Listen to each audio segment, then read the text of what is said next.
Okay, so I'm recording to the cloud now. And I will admit these folks. Everybody good? Yep. Okay, awesome.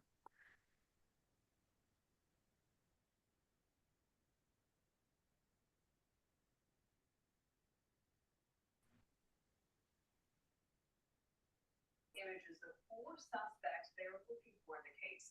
Investigators believe the four young men. Hello, everyone. Welcome. We're just gonna give it a couple more minutes for people to join. And is live at police headquarters.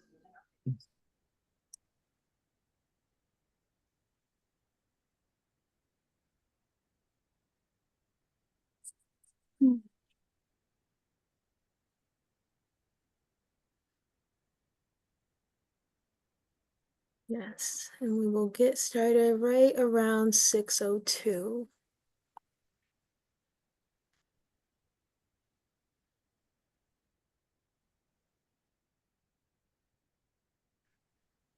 Right things and fight for the right thing. To be our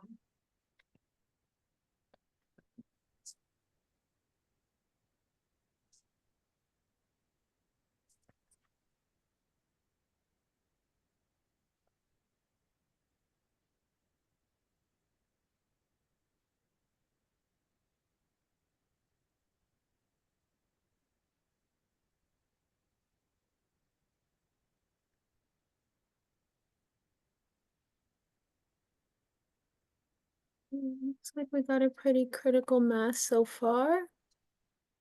Okay. All right. So for the sake of time, we can go ahead and start. So good evening, everyone. Welcome. I just want to say thank you for bringing your energy, your ideas, your presence into this space tonight. My name is X Braithwaite, and I'm the environmental justice organizer for Clean Water Action here in New Jersey.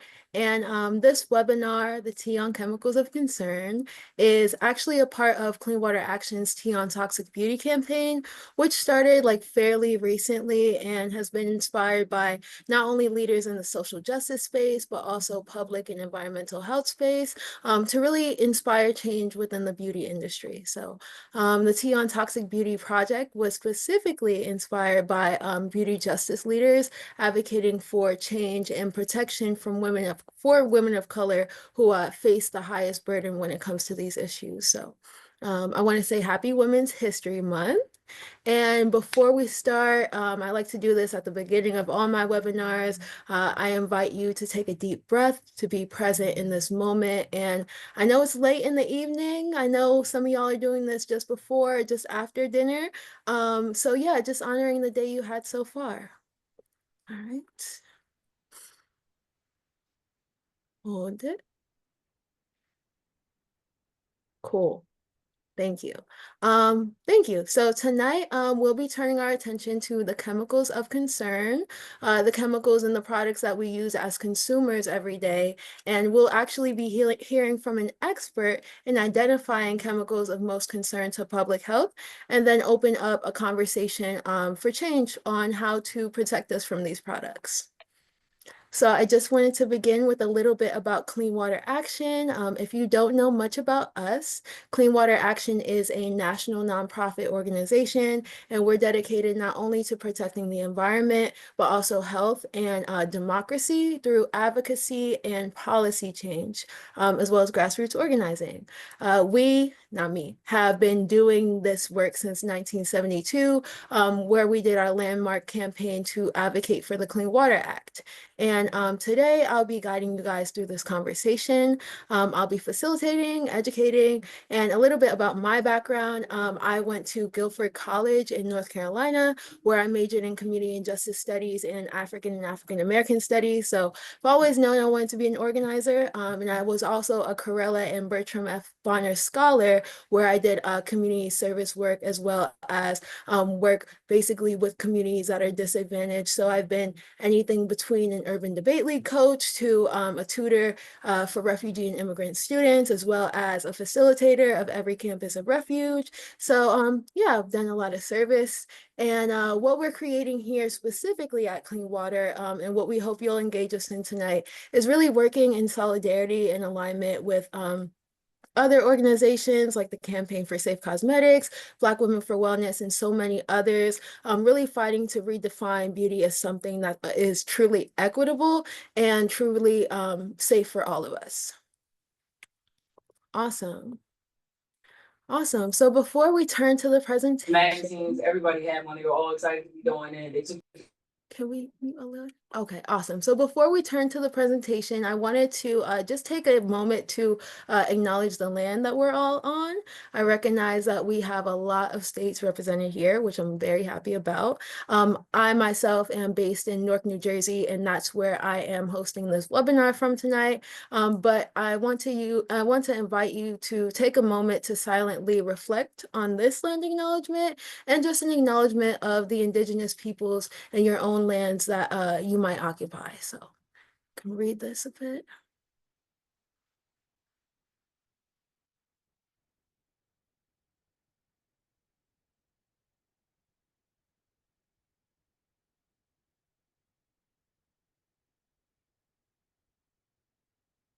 Okay, thank you. All right, so it looks like we have a fair amount of people now.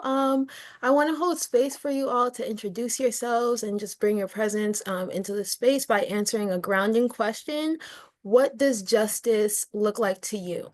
And you can answer this in the chat, your name, pronouns if you wish, and the community or the organization you're from, as well as what does justice look like to you? So I'll give you all a few moments to answer that.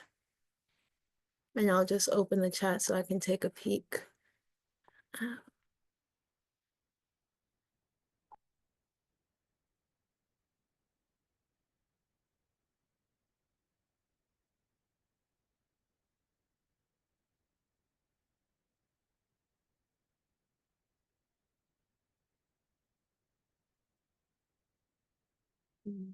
I'm not seeing anybody yet,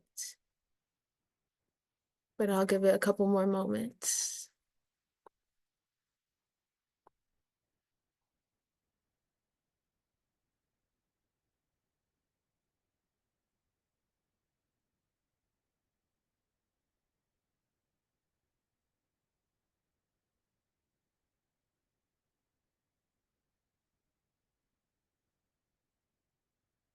Awesome. So,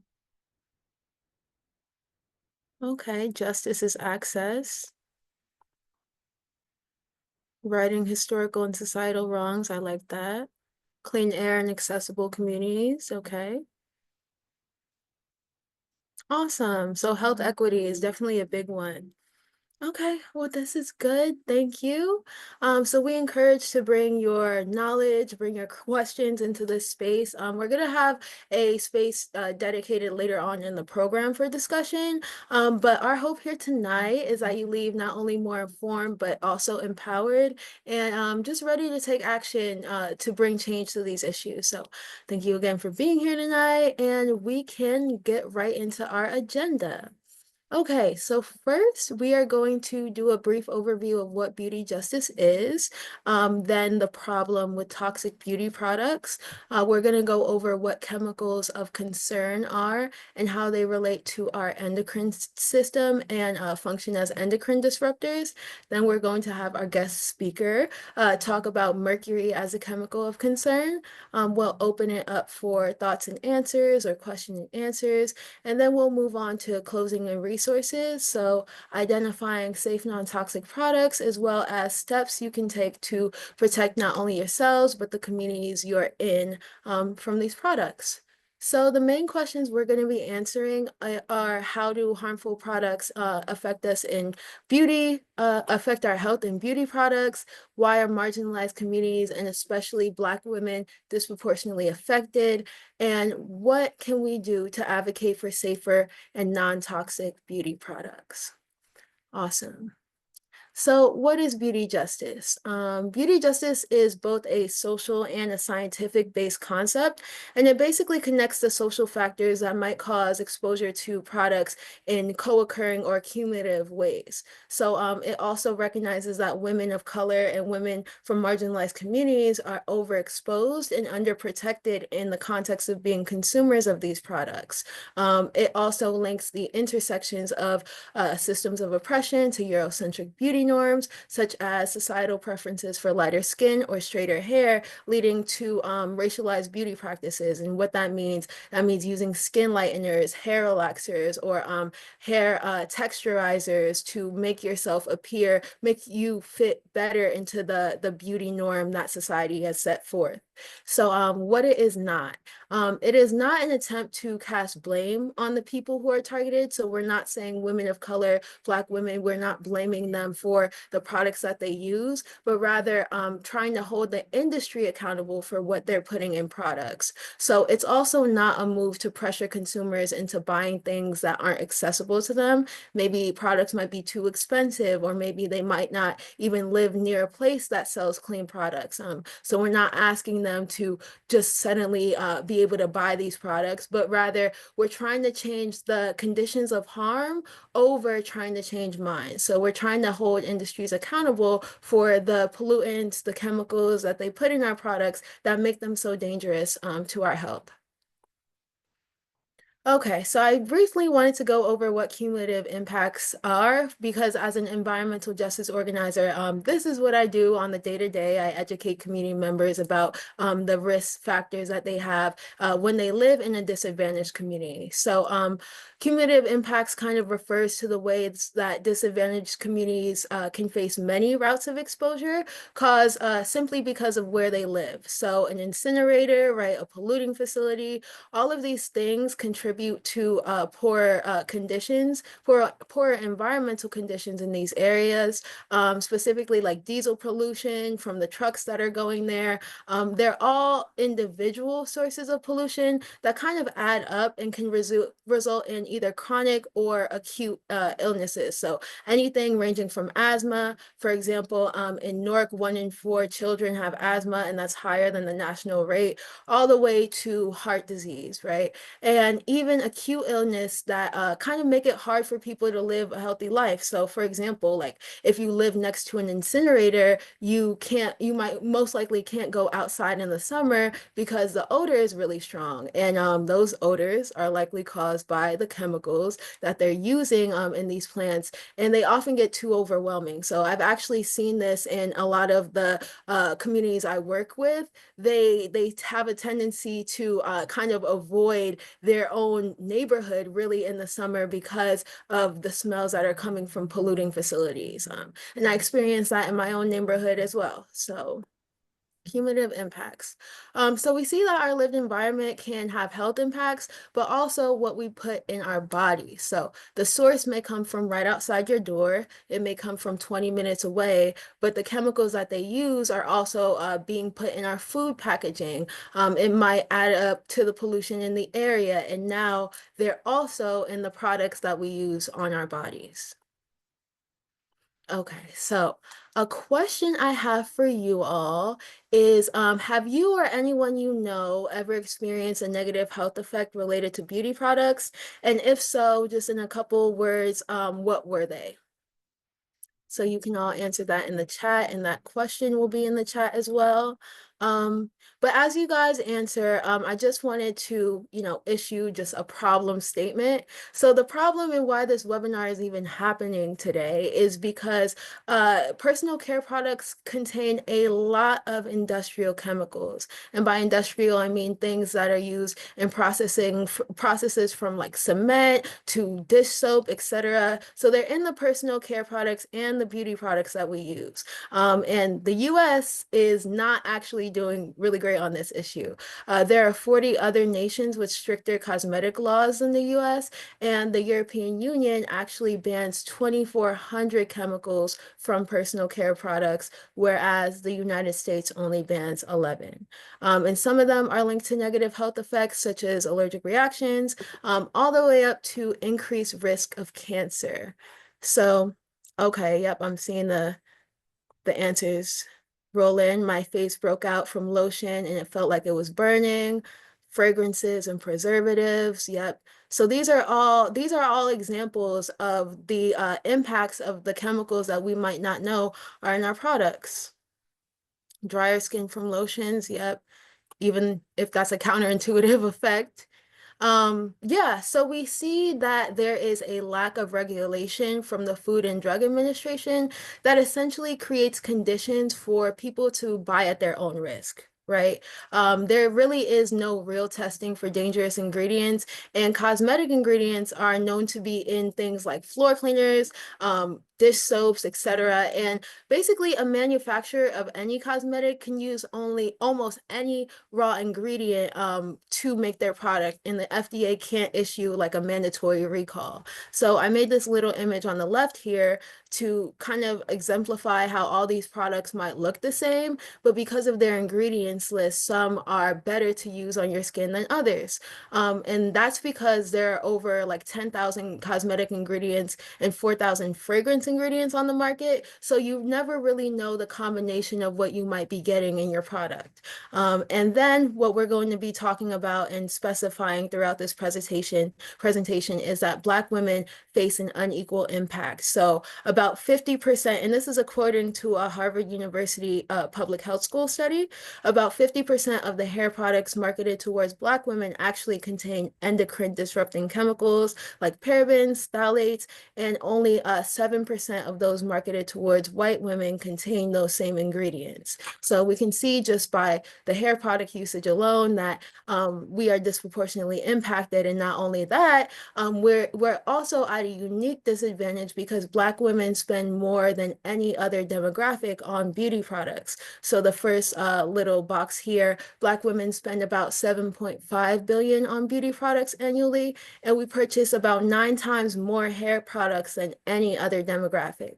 And because of this, the lack of regulation is felt even harder by us because there really has been no major reform to cosmetic laws since the 1930s, right? We just got our newest federal reform in 2022 with the Modernization of Cosmetics Act, but the FDA, even within that act, still doesn't have the authority to recall personal care products or test them for safety. And even more specifically, like the companies that make the products themselves, they don't have to report any chronic illnesses due to their products, only acute ones. So like skin rashes, burns, etc. And they don't even have to report that to the consumer. They are only required to disclose that to the FDA. So they may be seeing a pattern of, I guess, harm from their products, and they don't have an obligation to tell us as consumers. And we see this specifically in the context of hair dyes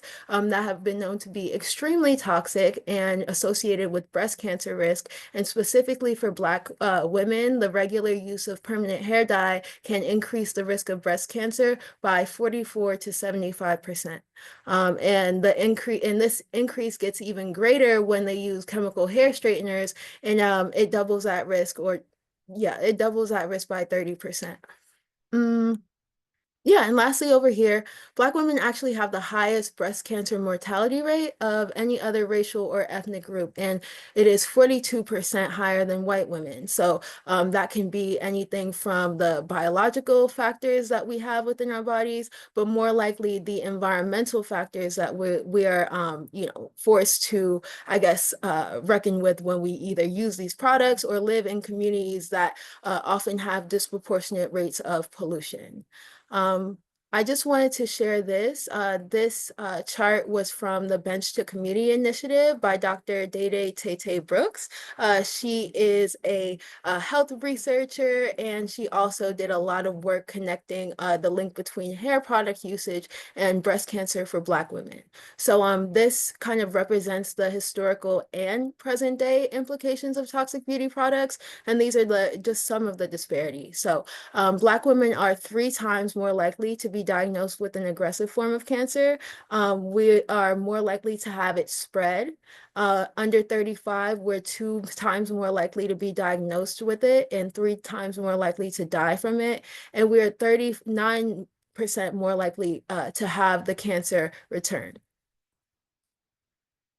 Okay, so a lot of this can be attributed to chemicals of concern, and that's what the brunt of this webinar is about. And chemicals of concern are just substances that scientists have identified as harmful because they might cause cancer, affect reproductive health, and impact like your hormones or development.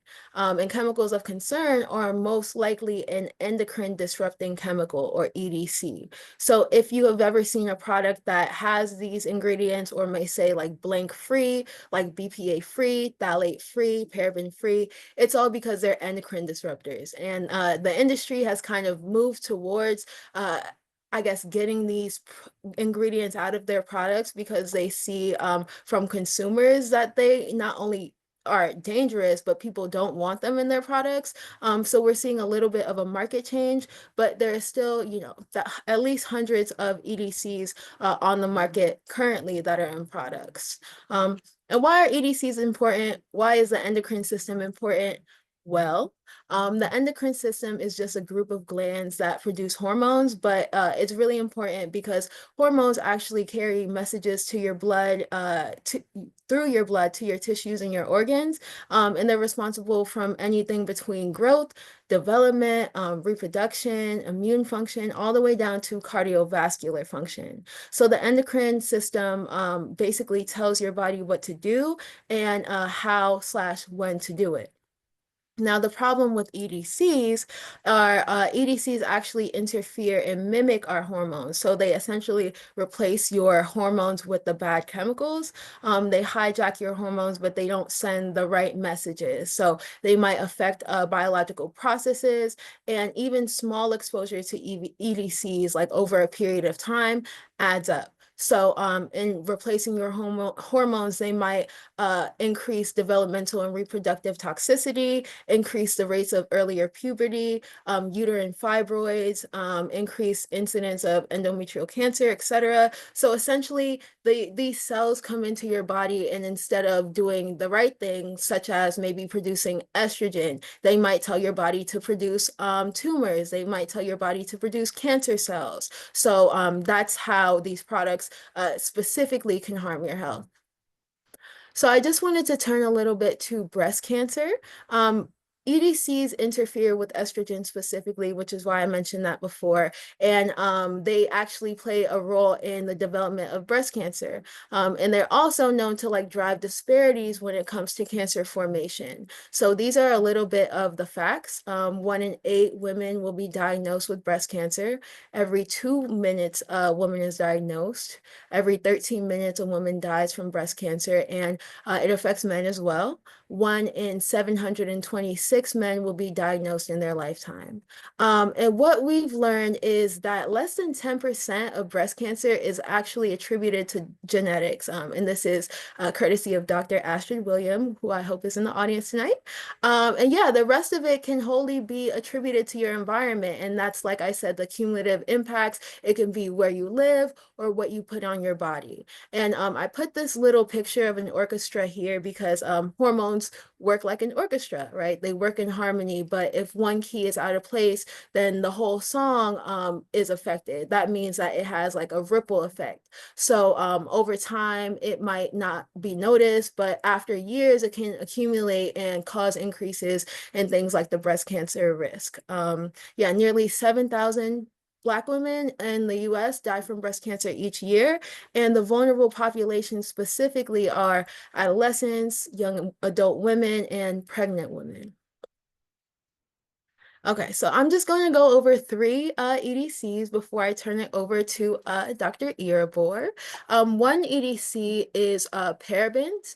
Parabens are dangerous because they actually mimic estrogen in the body, and they produce, in products, they're used as preservatives. So they're found in anything from shampoos and conditioners to baby soaps, face washes, etc. And something that's not commonly known is it actually has a really big impact on pregnancy pregnant people. So, you know, as pregnancy progresses, I know a lot of people try to reevaluate their life choices, like having a better diet, exercising, etc. And, you know, avoiding things like smoking, alcohol, and healthy food. But one thing that people don't really realize that they should avoid are endocrine disrupting chemicals, because EDCs actually interfere with normal fetal development growth.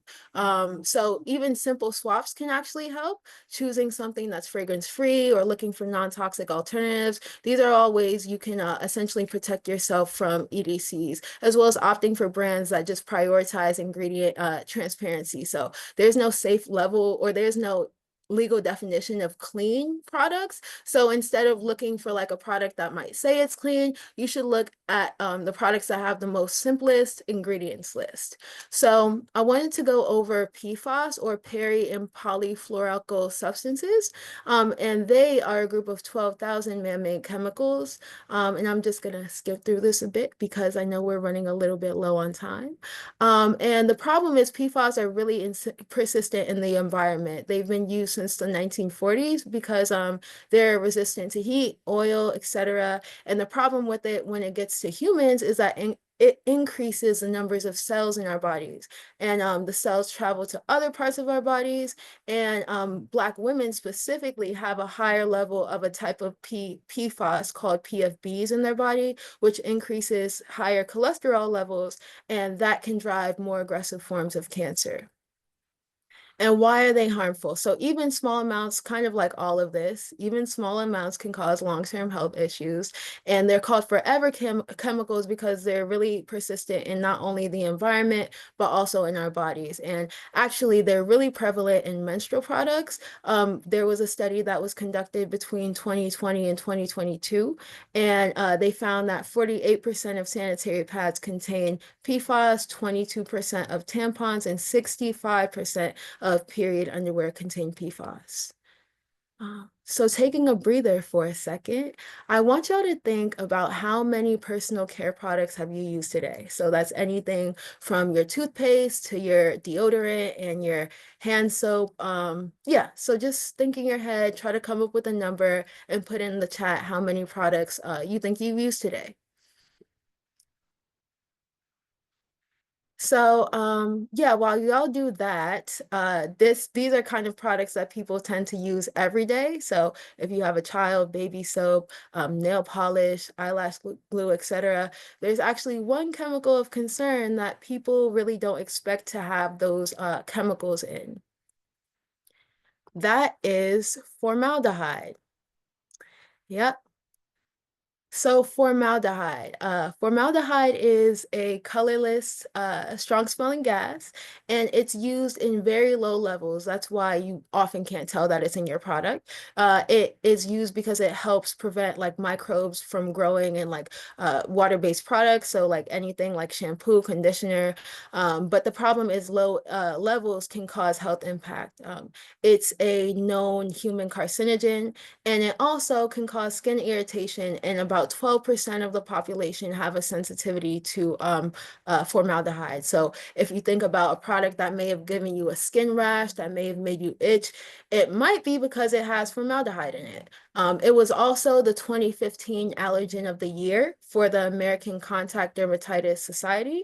And people who are often exposed to these, well, one, people who are often exposed to these, but two, people who are in critical developmental stages where they can be most affected by these chemicals are babies, children, adolescents, women of color, and salon workers. Because when you have formaldehyde in the products you're using on your clients, you often are working with them every day.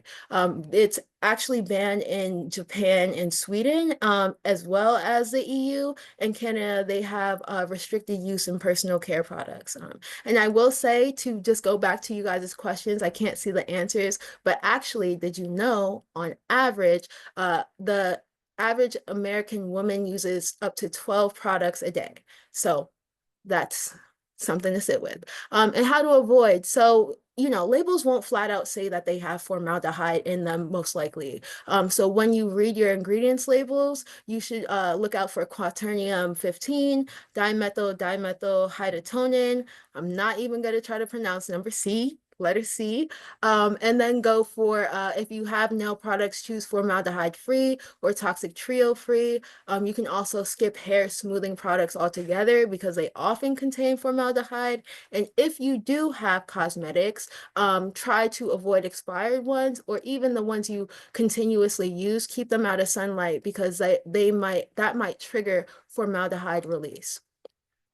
And the last thing I will say before I turn it over to our lovely speaker is, again, formaldehyde, unsurprisingly, disproportionately affects Black women.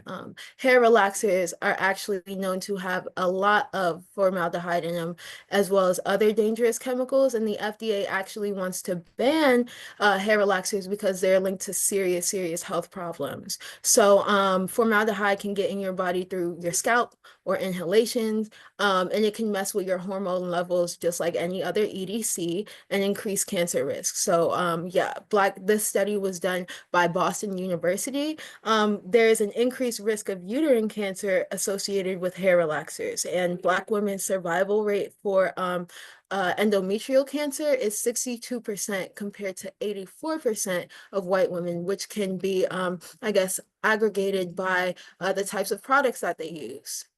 So yeah, now that we've framed, and thank you for listening to me, now that we've framed tonight's discussion with why these products are important, how they are affecting us, it is my honor to introduce Dr. Esohe Irabor.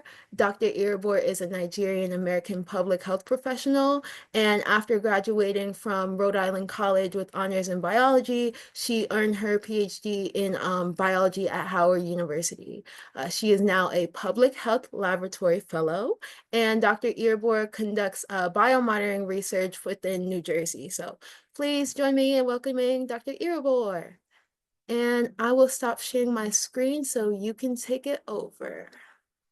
Hello, everyone. As she said, my name is Dr. Esohe Irabor. I'm going to begin by sharing my screen here. And I look forward to this ride that we're going to go on together. Now, I'm going to start with an overview here. Essentially, what I'm going to focus on is an introduction to mercury, mercury in cosmetic products. We'll be answering a question like, what kinds of cosmetic products has mercury been found in? Then we'll talk a bit about disproportionate harm and what we can do to mitigate or eliminate that disproportionate harm. Now, here are some things that you need to know about mercury. Mercury is one of the heavy metals. It's referred to as a heavy metal because of its high weight and density. And it has the symbol of Hg as an abbreviation. It comes in three forms. One, the elemental form, that is the pure mercury, as in what you can find on the periodic table. Two is the organic form, which is what you might find in food, particularly seafood like fish. And then three is the inorganic form, which is the form that is unfortunately most often in dangerous cosmetics. So we're talking things like the skin bleaching creams or the lotions or the soaps that advertise bright and white, right? So the thing that I want to impress upon you all today is that there is no reason, no good reason, not even the chance to acquire racial capital, to risk using these cosmetics that tend to have undisclosed amounts of mercury. And mercury poisoning can cause a whole slew of terrible outcomes, including rashes, skin discoloration, brain damage, kidney and gut damage, tremors, central nervous system disorders, and even death if they're very high amounts. For specificity here, you can find that the elemental form of mercury tends to cause that brain damage because it's able to cross the blood-brain barrier. But the organic type of mercury exposure is what tends to cause, for example, the central nervous system disorders. And then the inorganic type is the type that would cause the kidney and gut damage if there's a lot of exposure to that. So let's talk about mercury cosmetics over time, okay, particularly with the products. So first we start out in the pre-1975 era where there's some concern that is rising. And eventually that leads the FDA to ban the use of mercury in cosmetic products. So we're here talking about this issue today, and you can see the sort of irony of the situation because for quite some time, mercury has been banned in cosmetic products. But here we are today talking about how it's an issue, right? Which means that there are some regulatory gaps, and we'll be talking about that a bit more. But between 1975 and 2000, we got the new technology that allowed academic and clinical research to accelerate when it came to mercury toxicity. Mercury toxicity is the term that we use to describe how mercury behaves in the body. And then within the last 25 years, we've had some states, for example, Georgia, Maryland, and New York, pass regulation that either limits or bans mercury in cosmetic products. So that actually has become part of state legislature and law. But despite this progress, regulatory gaps persist. Regulatory compliance is not uniform for lots of reasons. Let's look at what some of those reasons might be and what those regulatory gaps might be. So first off, we've got the lack of repercussions for companies that engage in false, discriminatory, or racist advertising.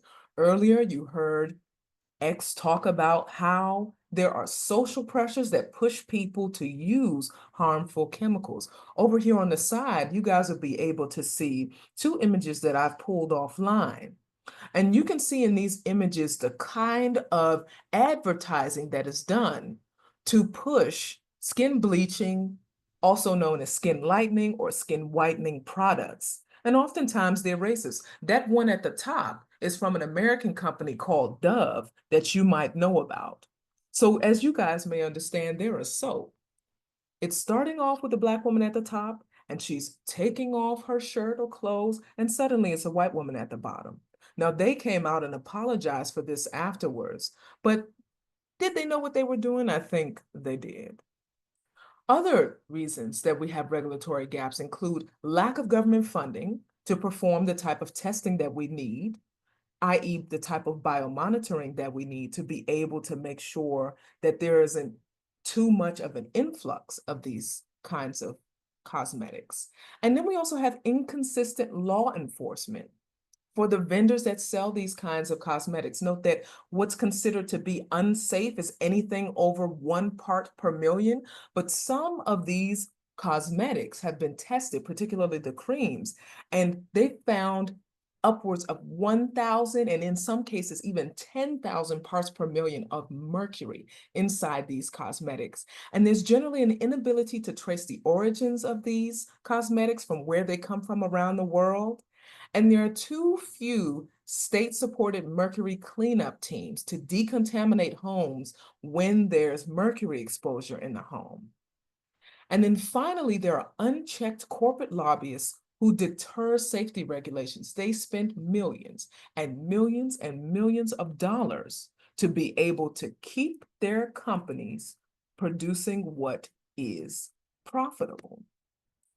Now, there are groups that are disproportionately harmed by these regulatory gaps, and we've already begun to talk about them today. But I wanted to specifically talk about two groups, namely Black, Hispanic, First Nations, i.e. Native American, and Asian women. You guys were already introduced to formaldehyde as one of the toxic chemicals that are marketed in these products to women from these backgrounds. But there also are chemicals called quats, which you find in disinfectant wipes. You can find those inside of beauty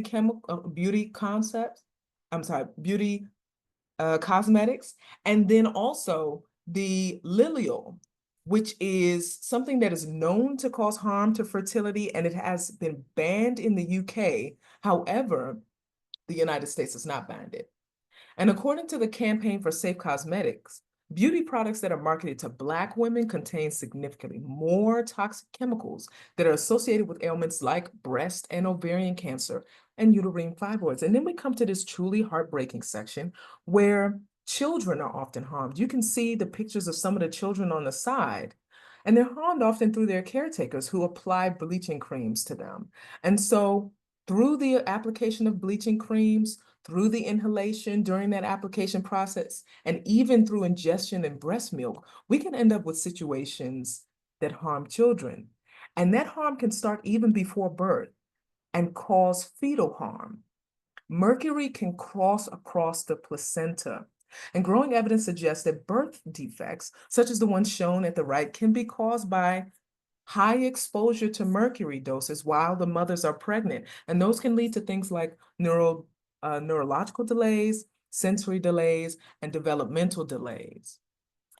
So what can we do to reduce or heal from cosmetic-based mercury exposures?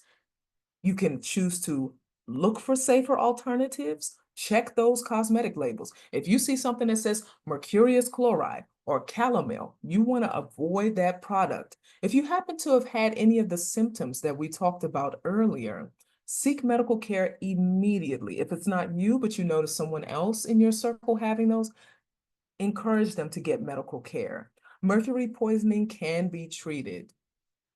If you want to prevent harm, first of all, raise awareness in your community. We're all here today talking together about these risks and educating each other. You can do that as well.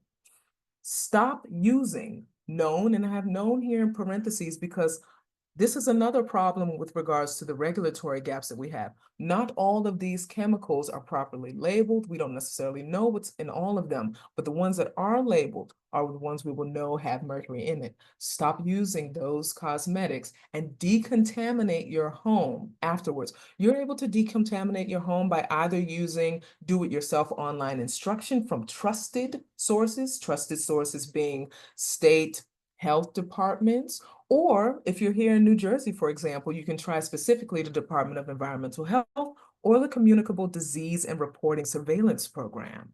And then finally, go ahead and contact your elected representatives and let them know that you're interested in this issue, you're concerned about it, and you want them to pursue it, because this is how we push along legislation. So in summary, mercury poses dangerous health risks to us all, and it's a heavy metal that can kill. There are some regulations that exist, but they're not enough. And there are still serious regulatory gaps. And unfortunately, in those gaps, we have some populations that are harmed more than others, like Black, Indigenous, Hispanic, women, and also children. But we are not helpless. We do have power, and we can take steps to be able to mitigate or eliminate our exposures. And we can do those through reducing our usage of them, replacing these different cosmetics, or by making sure that we speak out within our community and get rid of them altogether. And then finally, we encourage you guys to push for more regulations with your local reps. This is how we get those laws on the books. I mentioned earlier that there were some states like Illinois, like Georgia, like Washington State, that already have laws on the books. It's come from constituents like yourself speaking up and talking about how they care about this issue and they want change. So with that, I'm going to close out here and pass it back over to you, X. Thank you so much, Dr. Irabor. No, that was great. That was amazing information. Yeah, thank you so much for sharing that. Honestly, I didn't know so much about mercury before this, and I've been looking up the chemicals of concern. And with that, I know we only have about 17 minutes left for the webinar. I wanted to turn it over to our audience. Esohe, do you mind stop sharing your screen? A second. Awesome. I wanted to turn it back over to the audience for about 10 minutes for a question and answer portion. Yeah, I can start by reading some of the questions in the chat, and then after that, feel free to put it in the chat or come off mute. Nicole asked, how are there still known mercury-containing products on the market after they've been banned for 40 years? Yeah, after they've been banned for 40 years. So I can take part of this question. In products in general, I'm not too sure, but I can talk to beauty products specifically. Like we said earlier in the presentation, there really is no regulation on what you can put in cosmetic products because they're not regulated by the FDA. You can, slap a logo on, some Windex and call it the new face cleaner, because there is no regulation on the products. Now, in children's toys and other products in other like industries, they might be regulated, but like I said, it becomes that buyer beware situation when it comes to cosmetics because you really need to look out as a consumer for what are in your products since they won't be tested. And let's see. Yeah, did you have anything? I know you work on mercury a lot, Dr. Irabor. Did you have any comment on that one? Didn't get a chance to. The primary issue that we tend to have when it comes to enforcing regulations for safety concerns as it relates to chemicals is that, yeah, the scientists will say that this isn't safe. The consumers will say that they want this handled. And then a law might even be passed. But then we have the situation where the money isn't put where the mouths are. There is not the adequate support through funding for the scientists who know what to do, right? Or the consumers who care enough to be able to establish the types of restrictions that are necessary to keep these cosmetics from coming in. So for example, I talked about the regulatory gap that we have of preventing these cosmetics such as the skin bleaching creams or the whitening soaps from even entering the United States. This is exacerbated by the fact that a lot of these things are unlabeled and we don't even know where they come from. So you may see something there in a bottle, you can't tell what it is. And is there funding for, border agents to go through these? No. So there are a number of things that exacerbate this issue. Yes, for sure. And I definitely just, I want to move on to the next question just so we can get a lot of people, but I definitely want to second that point about ingredients labels. A lot of these products are getting shipped into the United States without any labels. And even if there are labels, they might be in a different language and accessible to the folks who use them. So yeah, that's a big problem as well. Like they can be in products if we don't know that they're in them, especially because the FDA doesn't test for that. I see another question. Why doesn't the FDA regulate products more often? Okay, well, this kind of gets into the societal question of who I guess the industry of cosmetics are working for. Are they really working towards people's health or are they working towards profit? The cosmetics industry is worth over $100 trillion, right? And what's more convenient to them is to sell things without testing them. And there really are no regulations that tell them that they have to disclose what's in them. So to answer your question, the FDA doesn't regulate it because they don't have the regulatory authority. And that's because of the lack of protection from federal laws. So like I said, the Modernization of Cosmetics Act passed in 2022, I can put a link to that in the chat, was the only update to cosmetic safety laws since 1938. So we see that on a federal level, this really isn't being an issue taken care of by the FDA. I'd like to add something really Yeah, quickly to that. yeah. And I just wanted to say that it is not an accident that the FDA continuously lacks the ability to enforce the rules and regulations that it puts out. That is on purpose. And it's one of those interesting political double speaks that happens here in the United States of America towards the end of what X has shared, which is that cash is king. Mhm. Yeah, exactly. Exactly. And I think that relates to the second question, right? If they can just put anything in these products, can one trust the ingredients on the labels? So I will say, in general, yes, you should trust the ingredients labels, but you should be discernful of which ones you trust. For example, I don't get into the resources at the end of this, which I hope to get to, but fragrance, if you see any ingredients label that says fragrance, that can mean a number of different compounds within that one product. So stay away from products that say fragrance. And also there are now tools you can use to check to see if your products are actually safe. So in addition to kind of learning up as a consumer on what ingredients to avoid, you can also, I guess, bring more safe products into your, I guess, toolbox for cosmetics by using certain websites. Another thing is there any way to advocate for policies and regulations more directly? Yes, there is.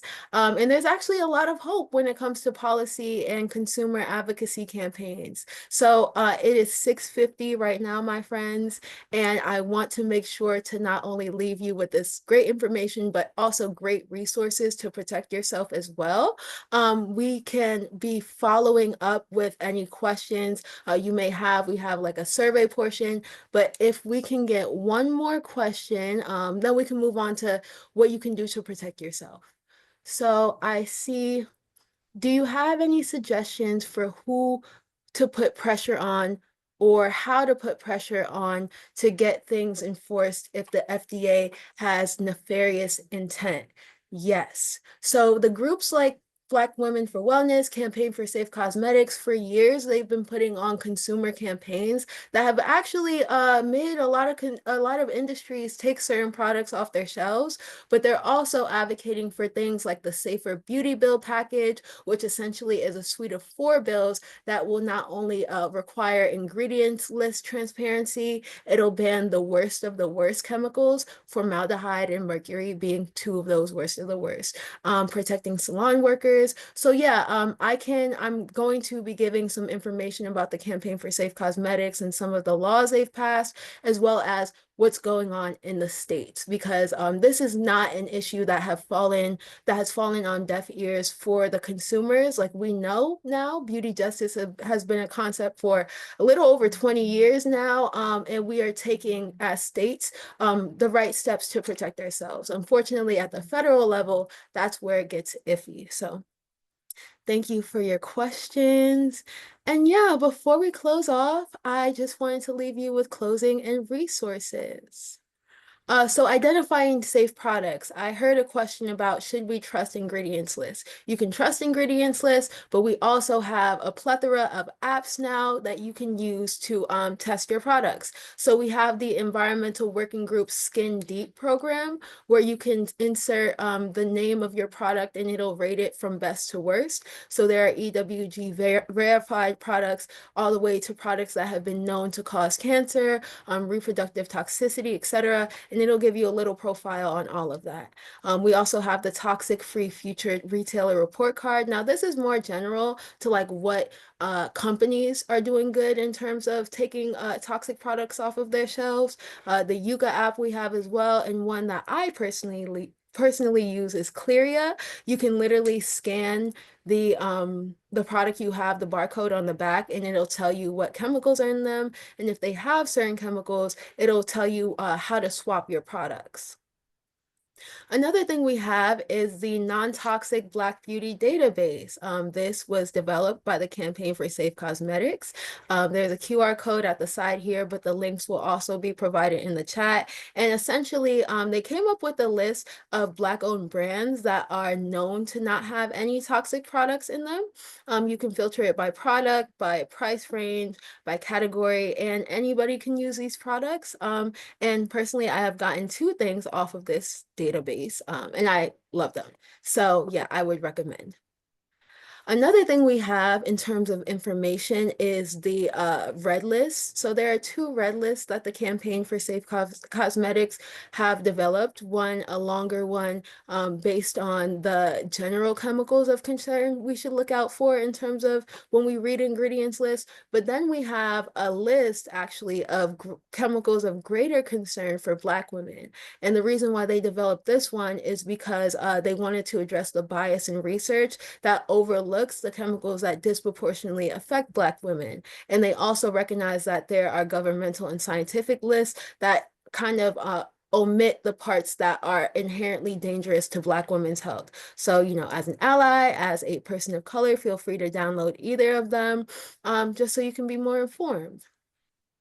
So now I wanted to turn it a little bit to current market trends. So there have been a lot of consumer campaigns going on that have allowed for, I guess, different industries to take certain products off of their shelves. So in market trends, in the stores at the top, there's currently a do not sell list of certain products. So CVS has a do not sell list, Target, Walgreens, etc. And this has been thanks to the push from partners like Breast Cancer Prevention Partners, like I said, Black Women for Wellness, all of those. And actually, Black Women for Wellness were really pivotal in getting Johnson & Johnson to admit accountability for the talc products that they use, or the talc products that they sold to women that have been known to cause them reproductive and health issues in general.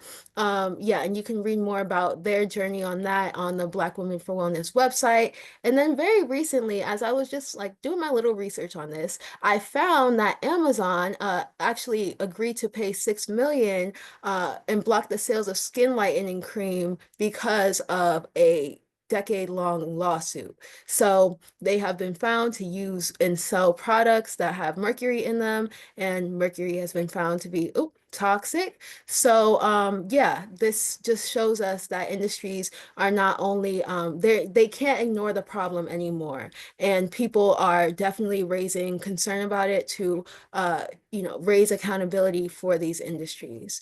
And the last thing I want to go over before we close off is the state of the states. So there have actually been a lot of bans to certain products, and these states specifically have taken the steps to ban classes of PFAS, banning formaldehyde. A lot of these states have banned mercury. And what we really want to do at a federal level is make sure that these products aren't used in any state. Right now, it's kind of a slow process where you have to go state by state, but hopefully in New Jersey, we can continue to pass different legislation that mirrors and protects people in our own communities.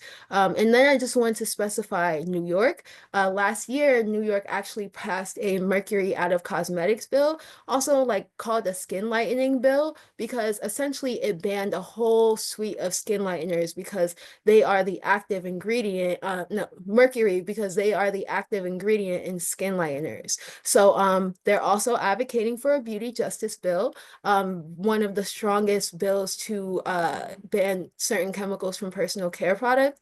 And also at the bottom, we have a QR here to sign a sign-on letter for We Act for Environmental Justice menstrual product bill. They are advocating for toxins out of menstrual products in New York. So I would recommend you guys sign that to take action. And yeah, just the final actions and wrapping up. I feel like we're gonna end off right on time. Yeah, another action you can take is being involved in your community or making connections with other communities. Here in New Jersey, we have started a Beauty with Impact working group, and you do not have to be from Jersey or in Jersey to join our coalition, but really we wanted to advocate for similar laws that have been passed in other states. We want to build a coalition so we're not working in silos, making sure we have equitable practices and safer beauty laws across the board, and also raising influence awareness and supporting other beauty justice initiatives. So we want to learn about your campaigns. We want to help you start campaigns, and we would love if we can collaborate to work together on getting safer products. So that is the QR code on the left. And on the right, Clean Water Action, we have our own call to action, actually against Dark and Lovely.